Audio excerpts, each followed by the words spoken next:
Hola, buenos días a todos y todas las personas que nos acompañan.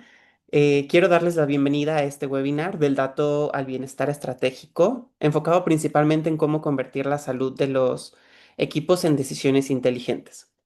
Hoy vamos a hablar de algo que pasa casi en todas las organizaciones, pero que rara vez llega a las juntas directivas con la claridad que merece: la salud mental de los equipos como una variable estratégica de negocio. Yo soy Carlos Lara, soy parte del equipo de marketing de Doc24 México y para mí es un gusto poder estar con ustedes hoy.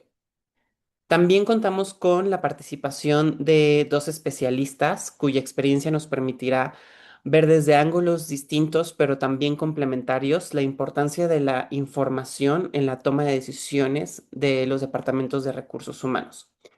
Y bueno, procedo a presentar. Tenemos con nosotros a Viviana Rivera Rentería, que es maestra en psicoterapia psicoanalítica. Viviana, te cedo el micrófono para que puedas presentarte, por favor. Muchas gracias. Hola, buenos días a todos. Gracias por la invitación y a ustedes por estar aquí. Yo soy Viviana Rivera, tengo maestría en psicoterapia psicoanalítica y un par de diplomados en ansiedad, depresión y terapia narrativa y pues me dedico al área clínica. Muchas gracias, Viviana. Y también contamos con Melanie Ramírez. También es psicóloga con especialidad en psicoterapia, pero también cuenta con experiencia en desarrollo organizacional. Melanie, si gustas presentarte, por favor. Sí, hola, buenos días. Yo soy Melanie Ramírez. También tengo una maestría en psicoterapia psicoanalítica y tengo experiencia en trauma y en adicciones. Y como dijiste, estuve 10 años en el área de recursos humanos, en bienestar, sobre todo en temas de desarrollo organizacional. Perfecto, muchas gracias a las dos. Creo que tienen un muy buen perfil para el webinar de hoy. Y bueno, en los próximos 50 minutos vamos a explorar juntos por qué las empresas siguen tomando decisiones a ciegas, qué nos dicen los datos, qué nos dice también la psicología sobre lo que realmente está pasando dentro de los equipos y cómo esto se puede convertir en acciones concretas e informadas en los equipos de recursos humanos. Les recuerdo a todos que el chat está habilitado, también está habilitada la sección de preguntas y respuestas. Pueden ir dejando durante la sesión todas sus preguntas y les vamos a contestar al final. Y antes de comenzar con las preguntas a nuestro panel, me gustaría comenzar dando un poco de contexto sobre la situación actual en México. Ujú. Bueno, sabemos primero que el problema es masivo y está en el trabajo, porque el 75% de los trabajadores en México experimenta estrés laboral, ¿no? Y esto de datos que informó el Instituto Mexicano del Seguro Social en el 2025, y aproximadamente 35% de ellos desarrolla síntomas graves de ansiedad y depresión, ¿no? Por motivos laborales.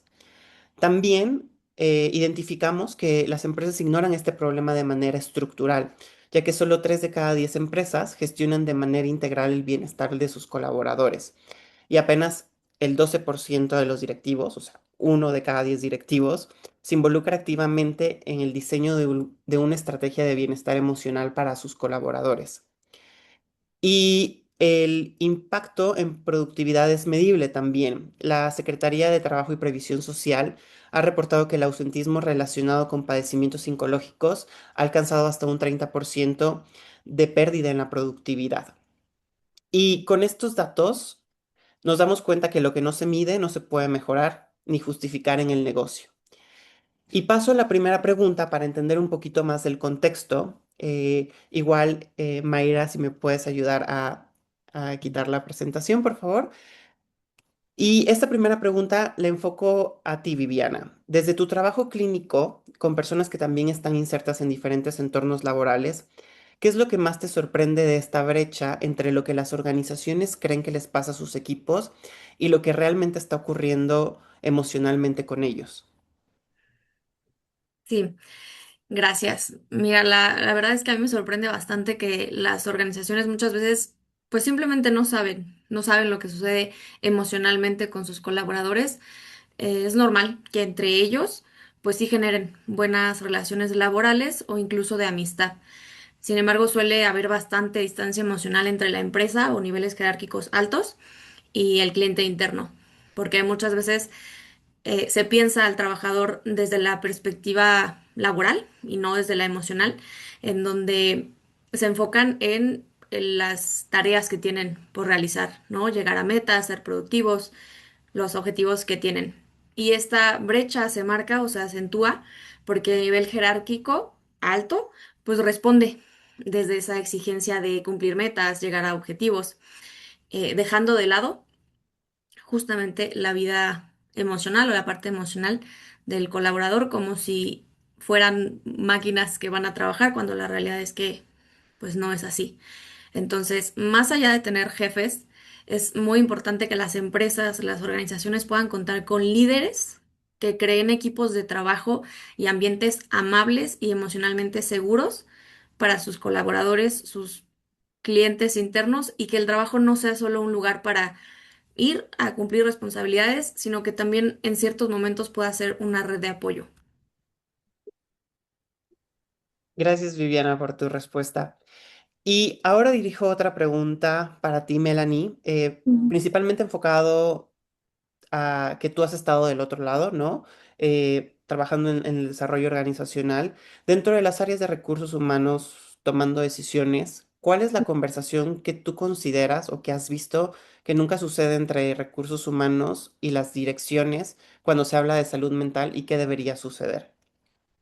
Pues mira, pues con frecuencia se habla de como de salud mental en las empresas y la conversación generalmente se centra mucho en el individuo, o sea, en este manejo del estrés, en resiliencia, en regulación emocional, pero rara vez se cuestiona si existen factores organizacionales que están como produciendo este malestar, ¿no? O sea, hay mucha sobrecarga de trabajo, hay liderazgos poco capacitados, hay falta de claridad en los roles y también hay como mucha cultura de disponibilidad permanente, ¿no? Con este tema del WhatsApp y que ya todo es por junta, etcétera. Entonces, esto lo que genera es mucha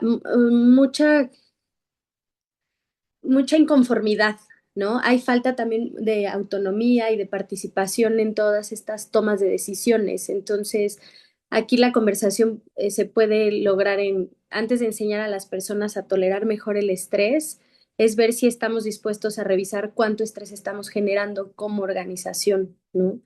Y qué comportamientos de liderazgo estamos premiando que están deteriorando la salud mental de las personas, porque muchas organizaciones luego afirman valorar el bienestar, pero continúan promoviendo líderes que obtienen resultados a costa del desgaste de las personas. Entonces, la presión es excesiva o el miedo o el agotamiento de los colaboradores, ¿no? Y yo creo que aquí la conversación más estratégica sería si estamos viendo la salud mental como un beneficio para los colaboradores o como un indicador del funcionamiento de la organización. Entonces, yo creo que aquí, o sea, se entiende únicamente a veces como una responsabilidad individual, ¿no? Y empiezan a generar talleres y, o sea, como se entiende, pero cuando se entiende como esta parte global de como un indicador organizacional, ya se transforman en sistemas, en procesos, en liderazgos y más, y pega más a la cultura, ¿no? Entonces creo que va por ahí. Ok, muchas gracias, Melanie. Y Carlos, yo quiero poner sí, un ejemplo de adelante. esto, gracias, que estaba comentando Melanie de si las organizaciones pues no se prestan a pensar si hay factores organizacionales que están generando este estrés. El- Les quiero compartir el ejemplo de una persona que yo conocí que trabajaba como en una consultoría en Ujú. donde pues de repente había como algunas prácticas o algunos resultados que estaban como que se reflejaban o que se reportaban más bien como un poco fuera de la ley. Y entonces, pues esta persona estaba en un conflicto porque no estaba de acuerdo con esto que se hace o se hacía en ese lugar, pero pues no podía ir tampoco en contra, ¿no? Del lugar en el que trabajaba. Entonces, era una constante el conflicto que esta persona experimentaba en el lugar de trabajo que pues terminó por salirse. Gracias, Viviana, por Sí. esa. ese comentario. Mel, si quieres agregar Sí, algo, que yo ¿sí? creo que antes de, o sea, que aquí la conversación verdaderamente difícil es que la organización deje de verse únicamente como la solución y empiece también a reconocerse como parte del problema, que es lo que está diciendo Viviana, ¿no? Ok, muchas gracias. Saben, o sea, esto que comentan me lleva como a otra pregunta un poco más específica, principalmente para ti, Viviana, basado en el ejemplo que nos estabas compartiendo o esta experiencia que tuviste de alguien cercano. Desde tu perspectiva clínica, cuando una empresa implementa beneficios de bienestar, meditación, gym, días de salud mental o cualquier Ujú. otra herramienta para las personas que están agotadas o desconectadas, ¿qué pasa realmente? ¿Qué es lo que esos programas o esos días de bienestar que se implementan no están resolviendo? Sí. Bueno, para empezar, muchas veces sucede que no todos los colaboradores están en las mismas posibilidades de asistir o de participar de esas dinámicas, porque sus actividades o sus horarios no se los permiten, y más si hay una exigencia de cumplir con cierta meta o productividad al final del mes, pues no van a decir, bueno, prefiero usar una hora haciendo meditación o gimnasio que trabajar si la consecuencia de no hacerlo o no llegar a la meta, pues va a repercutir, ¿no? Ujú. En mi salario, por ejemplo, si les pagan como por lo trabajado o lo conseguido. Y luego sucede que dicen, bueno, ok, los que no puedan asistir a esta hora, les adaptan otro horario, ¿no? Pero generalmente esta adecuación sucede fuera del horario laboral. Entonces, claro que los colaboradores ya no van a querer quedarse una hora más o llegar una hora antes a su trabajo para participar. O sea, es tiempo que prefieren pasar en sus casas con sus familias o fuera del trabajo. Entonces, pues no funciona, ¿no? Que no todos puedan acceder a estas dinámicas. Y también sucede que en ocasiones estos programas que se implementan pues son de manera temporal, ¿no? Como que los ponen un ratito y ya nadie le da seguimiento porque pues la gente a veces no va o porque no son actividades o dinámicas que realmente les estén ayudando, ¿no? Y en este mismo sentido, yo quisiera preguntarle a Melanie, en esta parte de las empresas que buscan cuidar el bienestar de los trabajadores, realmente, o sea, ¿cuántas empresas tienen un psicólogo en sus espacios de trabajo disponibles para el personal? No para cuestiones de recursos humanos, de nómina, de capacitación, no, o sea, un psicólogo clínico Ujú. que esté para prestarles el espacio de escucha, de contención, de orientación, ¿sí? Y en este sentido, ahorita que Melanie nos comparta, pero quiero terminar para aclarar que, bueno, o sea, es verdad que las organizaciones pues no son responsables enteramente de la salud mental Ujú. de sus colaboradores, ¿no? Pero sí hay acciones que se pueden realizar para reforzar esta parte y ser un apoyo en la vida de las personas, o por lo menos que no sean un factor más de Eso. estrés y de exigencia en su vida. Ujú. Muchas gracias, Viviana. Mel, antes de pasar como a las siguientes preguntas, Ujú. si gustas dar réplica a la pregunta que te comentó Viviana y si quieres compartir algo más. Sí, pues yo en las que estuve, que eran empresas multinacionales, eso es completamente inexistente. O sea, lo más cercano que existe, que no tiene nada que ver, es el coaching. ¿Ya que me refiero? Porque el coaching está más diseñado hacia objetivos, a cumplir metas, o sea, a generar, ¿no? A la productividad, pero no está centrado en salud mental. Entonces realmente no existen estos, o sea, no hay una figura que pueda ayudar en todo el tema de salud mental. Muchas gracias, Mel. Creo que a veces también muchos de estos temas sobre estrés o ansiedad que ya lo habían comentado, ¿no? De la relación que Ujú. se tiene entre los colaboradores y los directivos, se ve también opacada por los grados de confidencialidad que se pueden tener en este tipo de comunicaciones, el decir por qué me Ujú. siento estresado o por qué estoy ansioso y que pueda tener alguna repercusión con los colaboradores, ¿no? Creo que también es un tema importante que causa polémica o que causa algún tipo de situación incómoda en las organizaciones. Y bueno, continuando con las preguntas que tenemos aquí, Mel, yo ahora te pregunto a ti Ujú, que, pues desde adentro de las organizaciones, ¿cómo describirías la diferencia entre una empresa que hace bienestar por ujú. moda o porque hemos visto que hay un auge sobre el bienestar y una que lo tiene como, integrado como parte de una estrategia integral que cambia en esta forma de tomar las decisiones?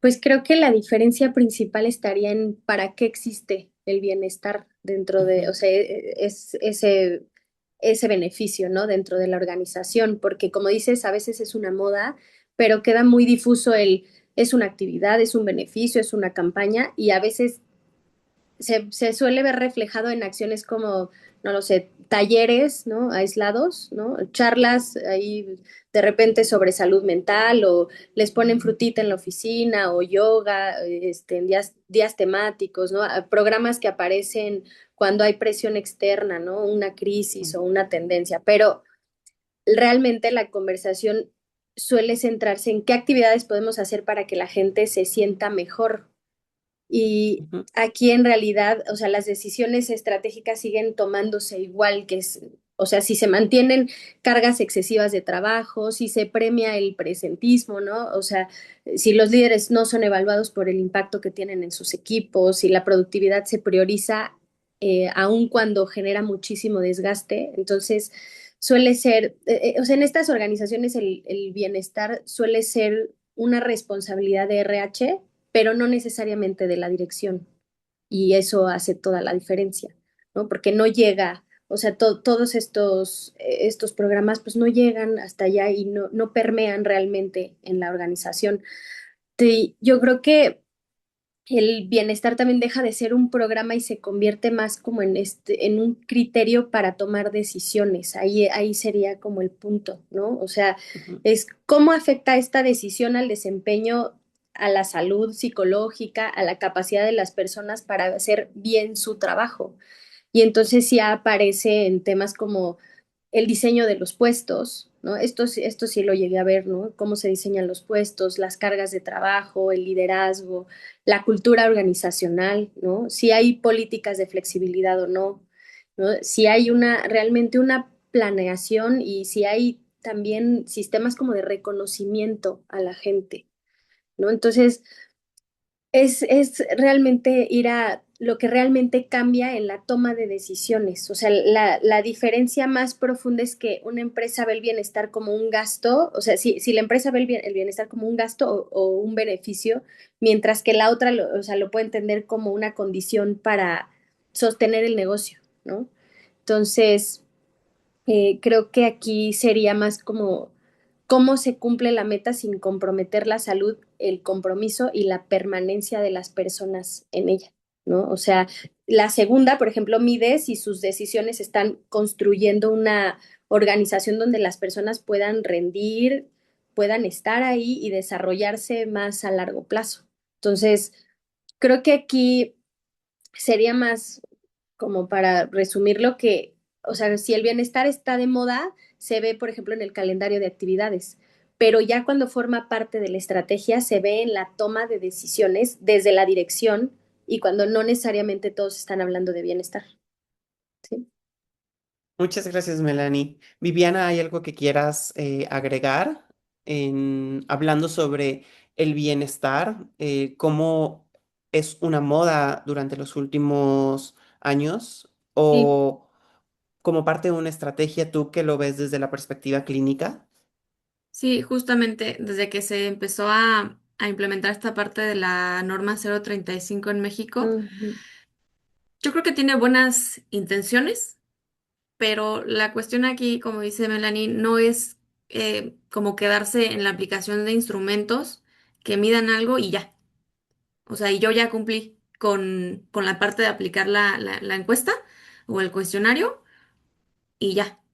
Y tener la información, es que es hacer algo con eso, pero yo creo que uno de los principales problemas es que realmente pues las organizaciones, no quiero decir que todas, porque quiero pensar que algunas sí, no están interesadas en el más allá del cumplimiento de metas y de un bienestar superficial para los colaboradores. O sea, lo mínimo que les permita seguir yendo a trabajar.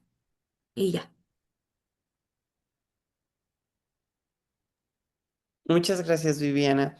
Eh, Ahora me gustaría pasar a un tema más específico que es uno de los centros de este webinar, ¿no? Y es hablar un poquito sobre los datos, la información, la toma de decisiones, una vez que ya hemos contextualizado un poquito sobre el bienestar. Y aquí me gustaría empezar contigo, Melanie. Ujú, Eh, Hay una diferencia importante entre tener una conversación con el equipo sobre cómo están, el aplicar una encuesta de clima organizacional, tener un sistema de medición real de salud mental organizacional. ¿Cómo distingues estos tres niveles ujú. de, de evaluación? ¿Y en qué punto una organización puede decir que realmente tiene un dato o Sí, información que le va a permitir tomar una decisión que va a ser accionable? sí, o sea, creo que en esta parte, ¿no? Lo que dices, el primero de cuando un líder pregunta cómo están o genera esos espacios de conversación, o sea, sí puede obtener información valiosa, pero generalmente es como muy subjetiva, ¿no? Y tiene sus pros y sus contras, ¿no? O sea, por un lado te permite detectar estas preocupaciones inmediatas, generar como cierta cercanía y confianza, pero por el otro lado también depende de quién habla, ¿no? Y quién se atreve a decir las cosas como son y también cómo interpreta el líder esa información, o sea, y realmente no te permite saber si un problema es aislado o es realmente de toda la organización. Entonces, aquí la organización realmente obtiene historias y no necesariamente datos, ¿no? Esa sería una. La segunda es aplicar una encuesta de clima, ¿no? Donde se miden a veces nada más las percepciones. Entonces, una encuesta de clima organizacional, o sea, sí da un paso adelante porque sí transforma estas experiencias como en estos indicadores, ¿no? Lo que decía es, o sea, todas son como estos pros y contras, ¿no? Por un lado, ayuda a identificar como estos patrones, como a comparar las áreas, ¿no? Te ayuda a detectar ciertos temas, ¿no? Como de liderazgo, de comunicación, de reconocimiento. Pero por otro lado, generalmente es una fotografía nada más tomada en un momento específico, ¿no? Que no necesariamente refleja cómo está la organización en todo el año, por decir algo, ¿no? Mide principalmente a veces percepciones laborales y no necesariamente la salud mental. Y luego se aplica una vez al año y luego no se conecta con las decisiones, ¿no? Lo que decíamos pasado, o sea, no hay un seguimiento, ¿no? Entonces, aquí la organización obtiene nada más como ciertos indicadores descriptivos. Y el tercer nivel, o sea, sería como este sistema de medición de salud mental organizacional, o sea, generar y gestionar riesgos y bienestar, ¿no? Entonces, es integrar información como riesgos psicosociales, el estrés, el agotamiento, el burnout, el ausentismo, todos estos indicadores, ¿no? O sea, el uso de programas de apoyo psicológico, la carga de trabajo, la seguridad psicológica, o sea, da todos estos datos cualitativos y cuantitativos y los analiza como de forma periódica, pero lo importante no solo es medir, sino también relacionar esos indicadores con decisiones organizacionales, ¿no? Entonces, aquí la organización también obtiene como esta inteligencia para tomar decisiones. Y lo que me decías de cuándo realmente existe un dato accionable, o sea, o sea, cuando una organización puede decir que tiene la información que responde básicamente tres preguntas, ¿no? Una, ¿qué está ocurriendo? ¿No? O sea, por decir, el 50% del equipo reporta burnout, ¿no? La segunda es, ¿dónde está ocurriendo? Ah, pues principalmente en estas dos áreas, ¿no? ¿Y qué factor parece explicarlo? Pues sería, no sé, una sobrecarga laboral, hay falta de autonomía, hay problemas con los líderes, ¿no? Si la información no le permite identificar un foco de intervención, o sea, todavía estamos en el terreno de la observación, o sea, no se está tomando nada.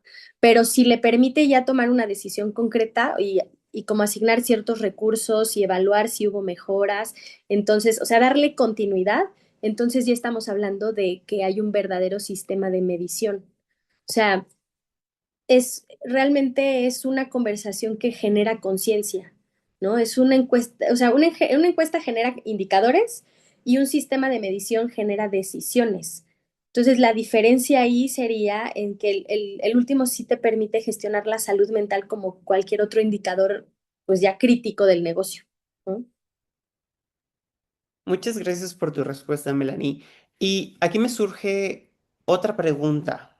Ujú. Eh, y dada tu experiencia en multinacionales o empresas grandes, ¿cómo estas empresas priorizan o cómo se prioriza por dónde empezar a hacer estos análisis, ¿no? El poder obtener la información o en qué momento es importante Ujú. intervenir? O sea, ¿cómo se estructuran este tipo de estrategias desde viéndolo desde afuera?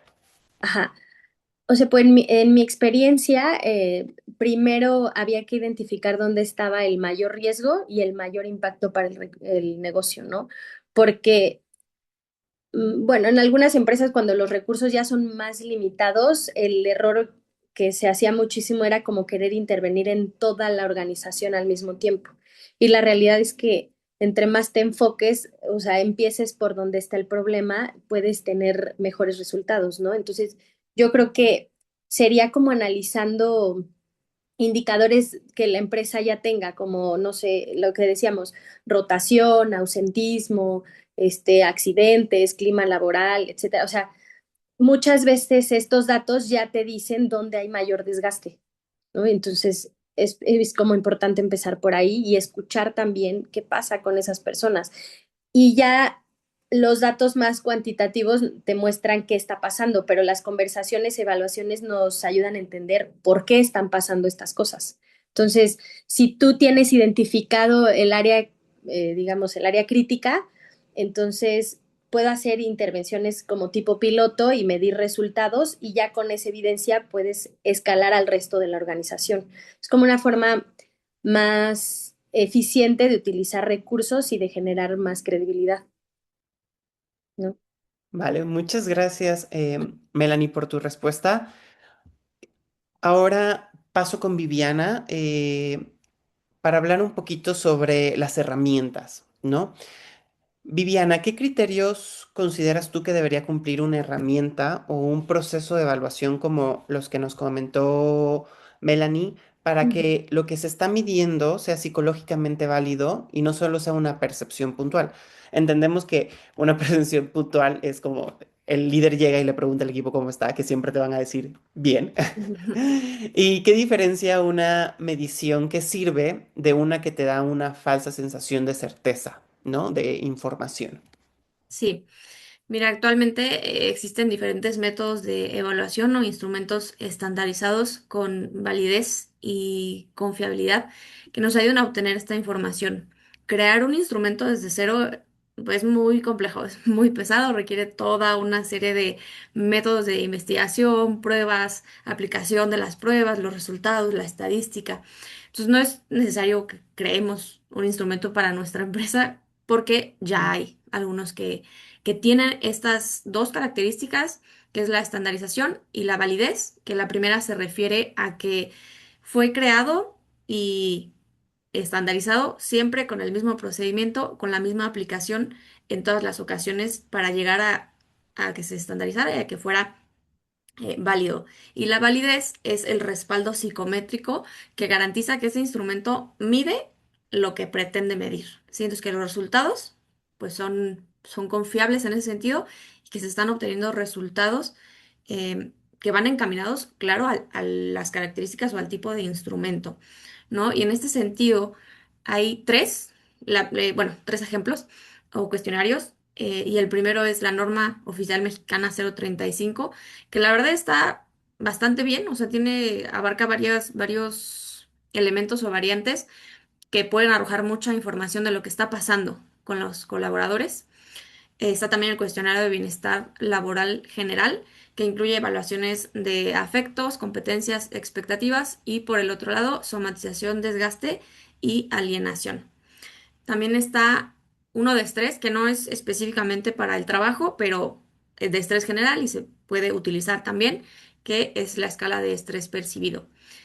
Y en la segunda parte de tu pregunta, Carlos, más allá de, como lo decía hace un momento, o sea, de aplicar el instrumento y de tener los resultados y de saber qué es lo que está pasando, una medición que sirve es, claro, o sea, la que se recarga con instrumentos como los que tienen las características que les acabo de mencionar, pero más allá de la medición o del resultado más bien, es tener claro el propósito de dicha Ujú. medición. ¿Para qué la quiero? Si voy a aplicar esto para cumplir con la norma que me está obligando la Ley Federal del Trabajo, Sí, claro. pues bueno, o sea, vas a cumplir con la parte legal, pero punto, o sea, no se va a llegar a ningún lado, no se va a generar ningún cambio, ninguna diferencia, porque pues te estás quedando con la información en la mano, literalmente, ¿no?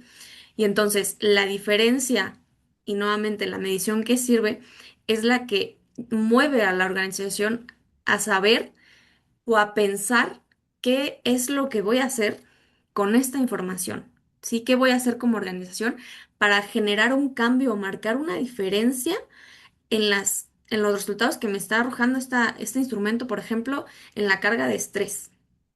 En la repartición o que las responsabilidades sean muy definidas, porque pasa mucho esto en las organizaciones, no hay o bueno, a lo mejor lo existe, el perfil del puesto, pero no se respeta, o sea, las responsabilidades se reparten de acuerdo a cómo trabaja cada uno y pues eso tampoco, también pues puede representar una carga de estrés para algunas personas y un sentido de injusticia, ¿no? De que pues yo trabajo más, tengo más responsabilidades y a lo mejor gano lo mismo que la persona que tengo al lado que pues llega a ver series, ¿no? Por ejemplo, solo porque tiene una mejor relación con alguno de los jefes o algo así. Entonces, nuevamente, lo importante de los instrumentos de medición o de los cuestionarios es Ujú. que sirvan para algo. Porque y esto pasa, o sea, sí los aplican, o sea, las organizaciones aplican los cuestionarios y a veces ya los colaboradores, la verdad, ni las quieren contestar porque saben que no va a cambiar nada, porque es un objetivo que tiene la empresa, punto, o sea, no es para que se refleje en un cambio o en un bienestar hacia ellos. Entonces, yo creo que la parte importante que tenemos que entender es que mientras mejor está el colaborador, también mejor va a estar la empresa. Si partimos de ahí, creo que se podría generar muchos beneficios, no solo obviamente para la persona, sino para el bienestar general de la organización. Muchas gracias, Viviana. Me pareció muy interesante tu respuesta. Ahí vi a Melanie estando de acuerdo contigo en muchas cosas que dijiste. Y me surge otra pregunta que es más como un tipo de suposición, ¿no? Habías preguntado directamente a Melanie cuántos psicólogos Ujú. clínicos hay dentro de las organizaciones que conozco a ella y podemos identificar también por los datos que vimos al principio que no hay muchos, ¿no? Suponiendo que tú estás en una empresa que estás entrando como psicóloga clínica y que un directivo te hace Ujú. esta pregunta de, oye, ¿yo qué señales debería observar día con día en mi equipo antes de que los indicadores que ya vimos de ausentismo, rotación, estrés, ansiedad, empiecen a moverse? ¿Cómo puedo yo, qué puedo yo identificar antes de caer en ver los indicadores? Ujú, Pues, o sea, sería como una forma de, mm, o sea, que dejáramos de hablar únicamente de bienestar y empecemos a hablar, o sea, justo, ¿no? De estos indicadores, o sea, no sé, decir, tomar decisiones con base como en estos riesgos, en los costos, en lo que hablamos del retorno de inversión, o sea, no es cuánto te va a costar invertir en salud mental, sino cuánto le cuesta a la empresa no hacerlo, ¿no? Entonces, creo que aquí es más... eh, porque todos estos temas, ¿no? Que permean, que es el estrés crónico, el agotamiento, o sea, todos estos tienen un costo económico y es muy real.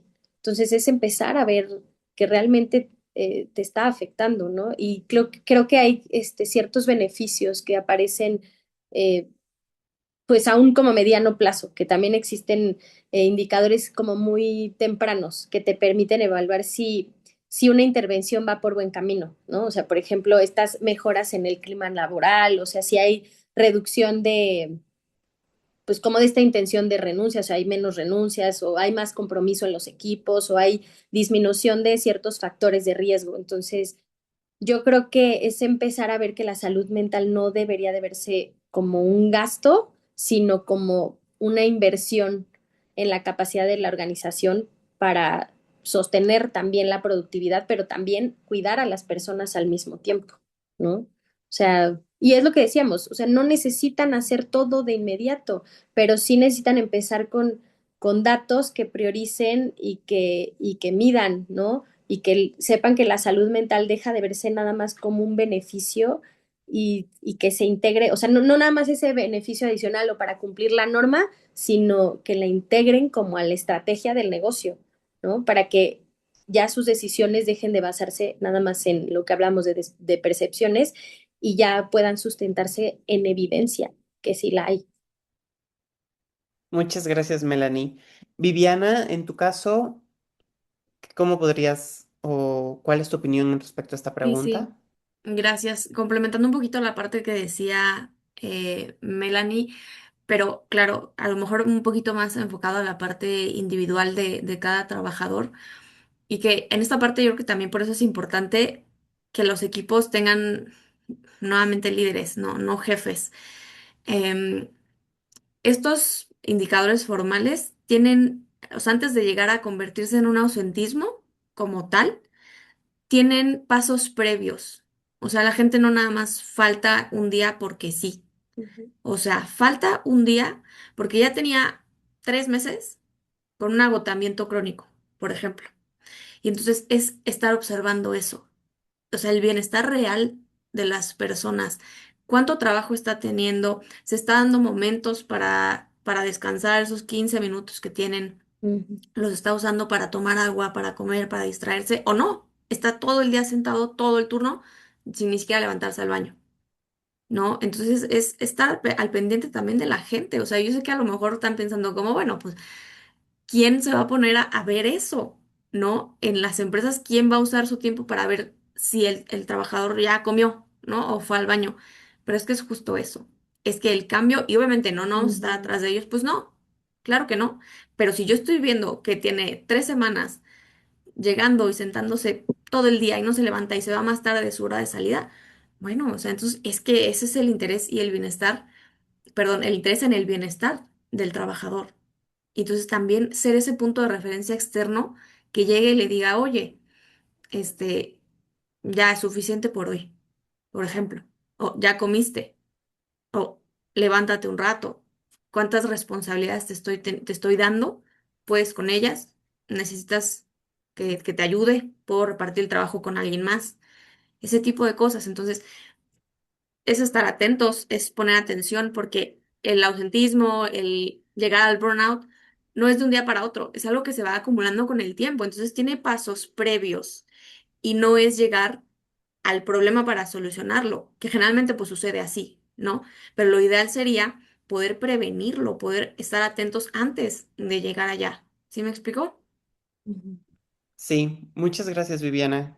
Creo que ha sido bastante enriquecedor todos estos comentarios, opiniones, experiencias y conocimiento que ustedes tienen. Y me gustaría cerrar con una pregunta de conclusión para ambas y que también puede ir dirigida al público que nos está acompañando. Si ustedes tuvieran que recomendarle a un líder de recursos humanos o a un líder de una organización Ujú. un primer paso concreto para empezar a construir una estrategia de bienestar basada realmente en evidencia, no en intuición o tendencias, ¿cuál sería? Desde su perspectiva y desde sus ejes de trabajo diario. Eh, ¿Empiezo yo? Sí, si gustas, Melanie, muchas Este, gracias.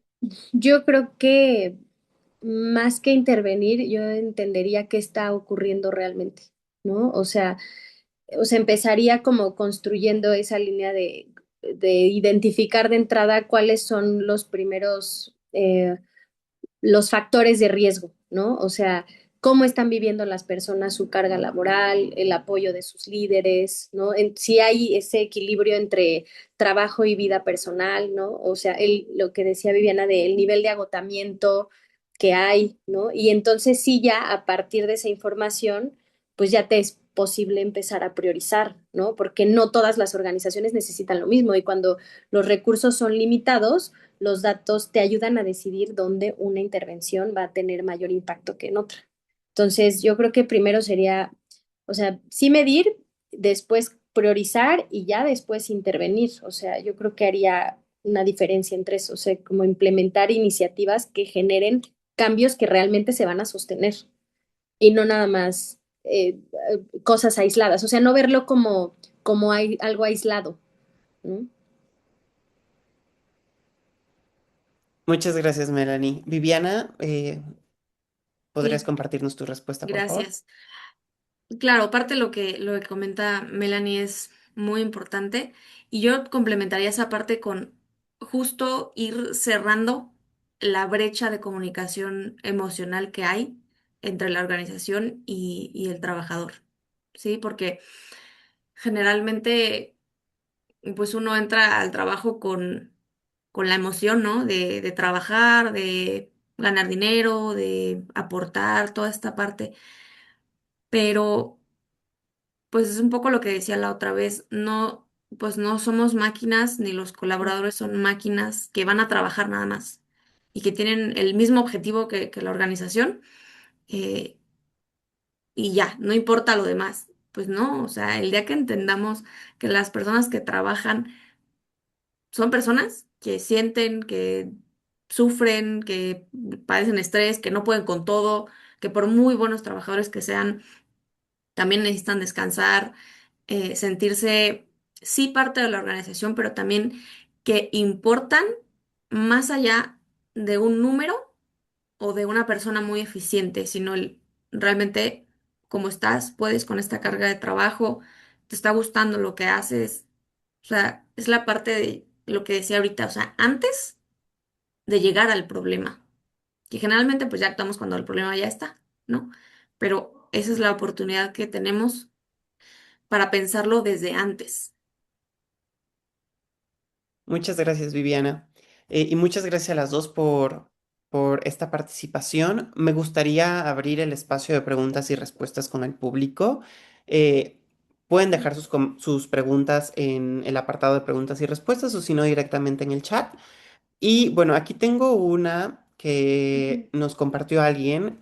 La hago para las dos si gustan compartir ambas alguna respuesta.